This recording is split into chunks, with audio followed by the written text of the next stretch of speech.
I'm hopping on today to talk about resilience. This is a word that I think we hear a lot, but I'm wondering how often we actually stop and think about what it means to be resilient, whether or not you feel resilient, and if not, can you learn to be, and how can you learn to be resilient? And this is coming up for me this week just because of some of the conversations that I've had with students, with professionals, with leaders around career direction and challenges in the interview process. And anytime we're working toward a goal, there's risk involved, there can be fear involved. And so, how do we keep going when the going gets tough?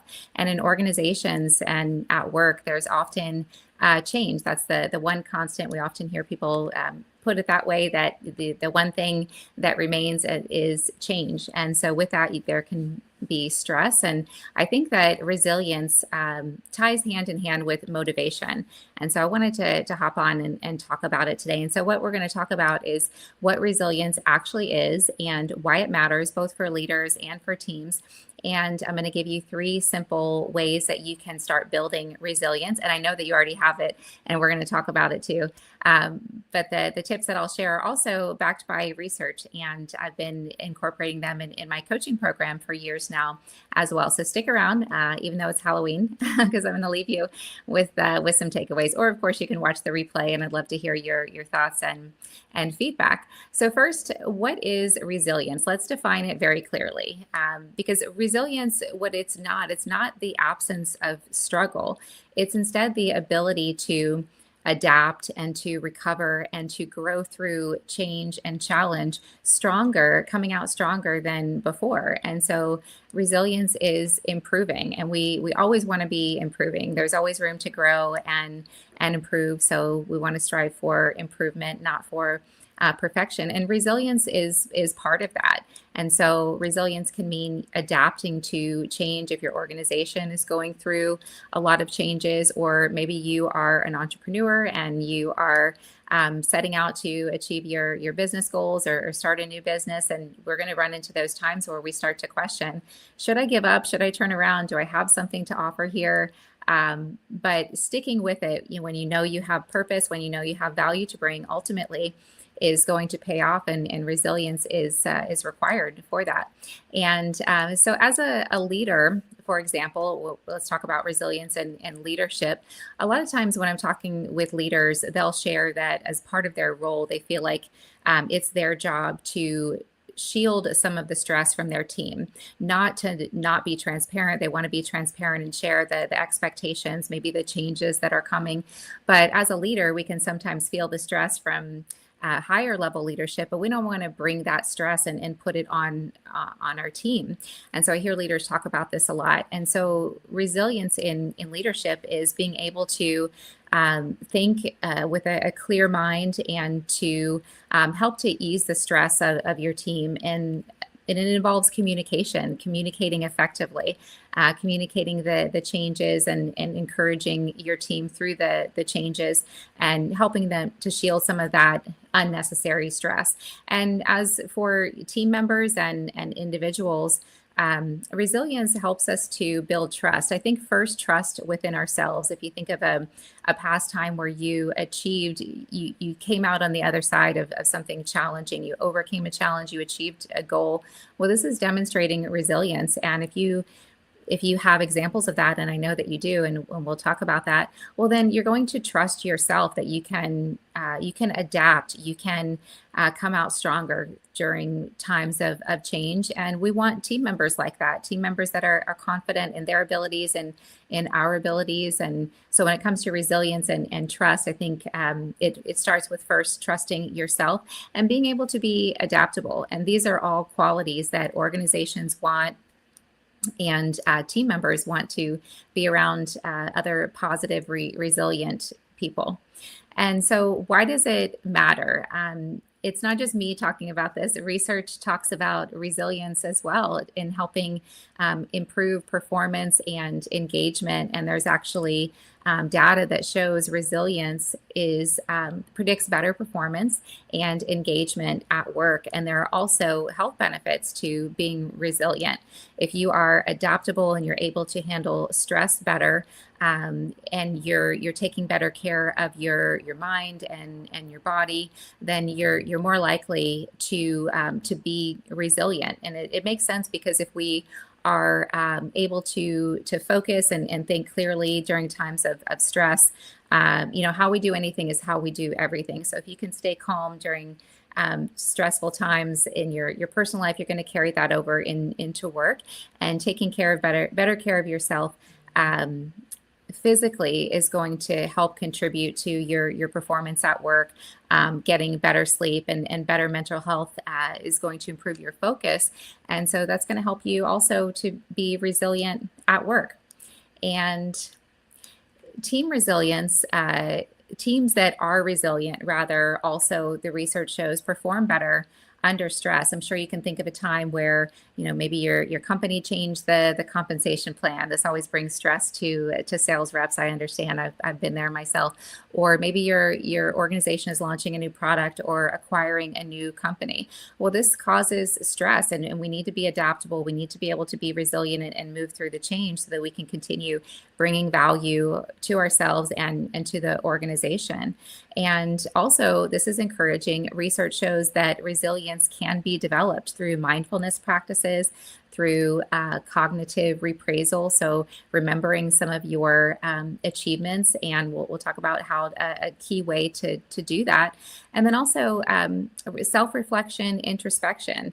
So this is a practice that I've been embodying for decades now. And also I talk about after action reviews. Athletic teams do after action reviews. The military does after action reviews. So just looking back at what you did well and what you could have done better is going to help you then apply what you can do better, new action, and thoughtful, intentional action moving forward. And this is resilience. So that's what resilience is and why it matters. I know we all know what it is, but I think a lot of times I know I have learned a lot from just getting more curious about words and what they mean. And so I invite you to do the same. And it also brings you present and creates greater self-awareness in areas that you might want to improve. So we talked about resilience, what it means and why it matters, and how can you become more resilient. We'll share some quick takeaways, and I apply these in my coaching program. I implement them in my own life. And then there's research, of course, that backs up these methods as well. And they're super simple, so I know you can do it. One you've probably heard of, and this is called the S.T.A.R.E method. And I tweak the S.T.A.R.E method a little bit. I add an extra letter on the end, which would make it S.T.A.R.E, but I don't really like how that sounds. So we're going to go with S.T.A.R.E plus the E. But if you're not familiar with the S.T.A.R.E method, it's an acronym. It stands for situation, task, action, result. And I like to add an E for emotion. We always want to be paying attention to our emotions, because your emotions are indicators. They are data guiding your direction, sometimes drawing our attention to a challenge that needs to be overcome, a problem that needs to be solved, so that we are better equipped to deliver once that opportunity that we are working toward presents. And other times your emotions are trying to call your attention toward a direction that lights you up, that you feel motivated and excited around.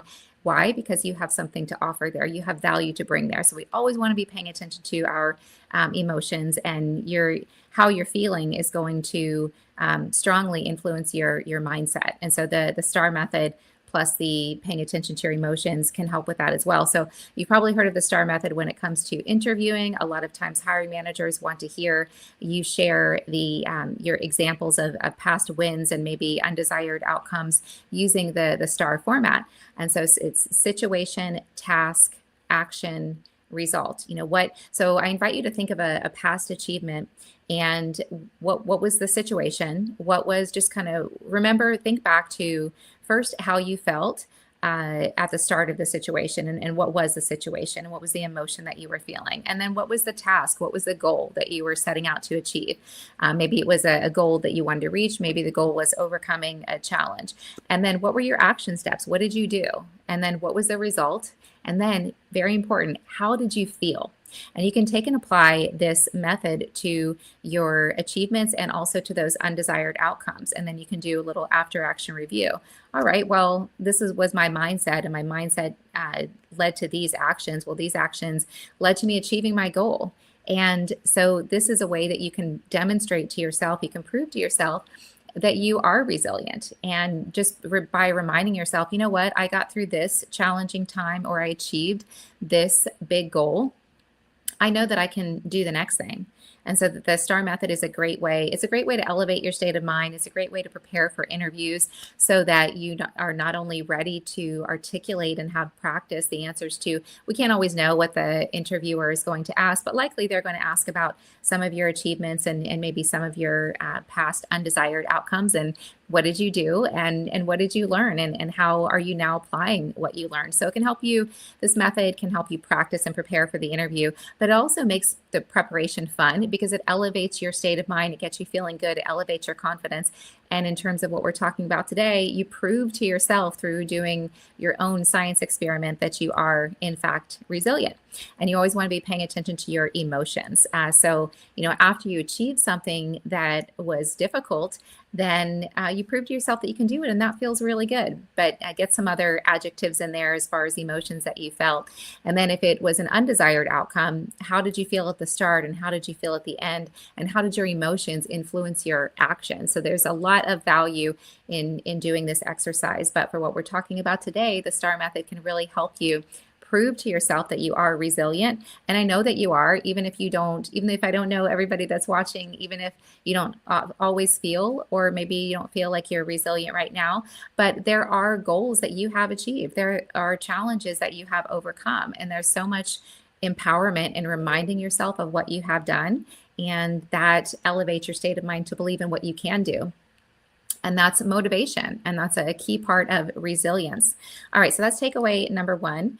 And then another practice, takeaway number two, to help you become more resilient is to start your day with mindfulness practices, being present, doing some deep breathing.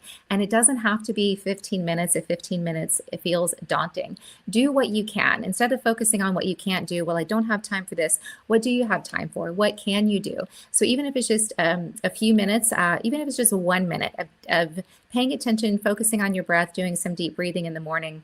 Why this is important is because how we start our day is how we're more likely going to carry that forward throughout our day. And if you are leading a team or an individual contributor, part of a team, or maybe you are an entrepreneur running your own business, doing your own thing, you're going to encounter stress most likely at some point during your workday. But if you've already started your day with a clear, focused mind, and this is what mindfulness, meditation, breathing is going to do for you first thing in the morning, then you are grounded and you're more likely to come back and lead with that clear, focused mind. And this is going to help you lead better and perform better, because when we're working with a distracted focus, something's bugging us, we haven't gotten to the root of the issue, or we don't have a clear, focused mind, well, we're going to be working with distractions. Something's on our mind, or we can't think as clearly and as sharp. So if you're a leader and you're not, you don't have an early morning practice first thing, it doesn't have to be early, whatever time you get up, where you're starting your day, clearing and focusing your mind, this is going to impact most likely how you lead. And what I mean by that is whatever your state of mind, this is how you're showing up, this is what you are projecting, and then what you are projecting is going to reflect back at you. And you know what? It's just a practice. You don't have to be perfect at it. Even though I've been meditating I started meditating, I thought about it for a long time before I actually started the practice. And I finally started during COVID. And I've noticed tremendous results. Now, does it mean that I'm perfect? No, I still have times where I'll think, oh man, I didn't show up the way that I wanted to in that situation. And so then what do I do? I don't beat myself up. I do an after action review. I play it back. Okay. I'll ask myself, how did okay, this is an undesired outcome. I don't like what happened here, what transpired, the end result of this conversation, for example.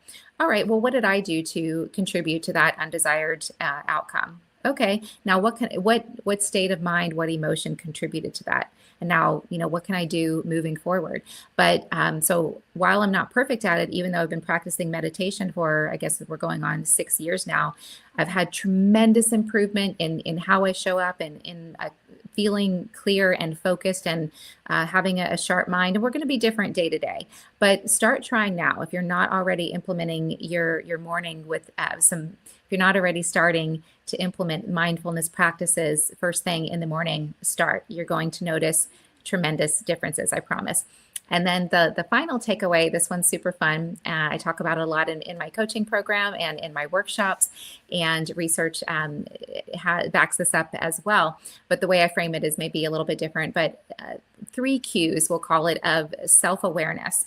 You want to lead with what is lighting you up, so light. You want to focus on what is bugging you, focus on the frustrations that are coming up. We never want to ignore uncomfortable emotions. Remember, your emotions are data. And then you want to also employ curiosity, get more and more and more curious, lean in to what is showing up. Okay, so light, frustration, and curiosity. So you want to lead with what lights you up. We deserve to be happy, to feel good, to feel motivated. And you're going to feel motivated, which is linked to being resilient. Think about it. If you feel unmotivated, are you feeling very resilient? Are you motivated to keep going when the going gets tough? If you're unmotivated, maybe not so much. If you are motivated, absolutely. So one way that you can stay motivated is to identify the things that light you up, that make you feel good, and to do those things a little bit each day, a little bit each week, whatever you have time for. And then by focusing on the frustration, there's so much power and self-empowerment in, rather than trying to push away, to ignore what is bugging you, stop and focus on it. What emotions are getting your attention? And then get curious about why. In terms of career, you likely have something to offer. Maybe you have a solution for that problem that is unsettling, or maybe that problem is showing up because it's trying to get your attention so that you work to overcome it. So then you are equipped, prepared, and ready to give what you have to give. So you want to be paying attention to what lights you up, what frustrates you, and lean in to what is getting your attention curiosity wise. There's probably, it's your curiosity is pulling you in a direction for a reason. That direction might be the end goal, or it might be a tool that you need that you're not yet equipped with to prepare you for that end goal, for that bigger opportunity when it does show up. And so you're going to feel more motivated if you are aware of how you're feeling and why you're feeling the way you are, and you're honoring your feelings, what lights you up, what is bugging you, what you're curious about. This is super empowering. So I invite you to try out some of these practices. I'd love to hear your thoughts, your comments, which of these takeaways you might already be implementing, and if they make you feel resilient. Or if you haven't tried these, maybe you'll go ahead and try after watching the video, and I'd love to hear your thoughts. So hop back on, give me a comment, or leave a comment, or send me an email. But remember, your emotions are data. They are little indicators. Sometimes they feel big, not so little, but they are telling you where you are meant to grow, to overcome, to bring value, to contribute. And by paying closer attention, elevating your self-awareness, you're going to be more resilient. And it's all about improving. That's what resilience is. It's just to recap on resilience. It's not the absence of struggle. It is instead coming through challenges with greater clarity, staying composed, and we can have our emotions. Sometimes we're going to do a better job sometimes than others. So it's okay to be human. And you don't have to be perfect. It's just about continuing the forward movement in the direction that is right for you. And so I invite you to do the self-reflection exercise, use the S.T.A.R.E exercise. Think of a time that you got through something challenging. With that, you already know, you're already demonstrating resilience. And then you can just build on it with intentionality. So that's it for today. Just a quick one before the trick-or-treaters start knocking on the door. Thank you so much for watching. I hope that you got some value. If you did, remember to hit like and subscribe. This will help you stay connected to me for when I'm posting additional content, and it will also help me grow the channel. And if you are interested in connecting on coaching or a motivational workshop for your team, then I invite you to reach out. My link is in the description, and we'll see you in the next one.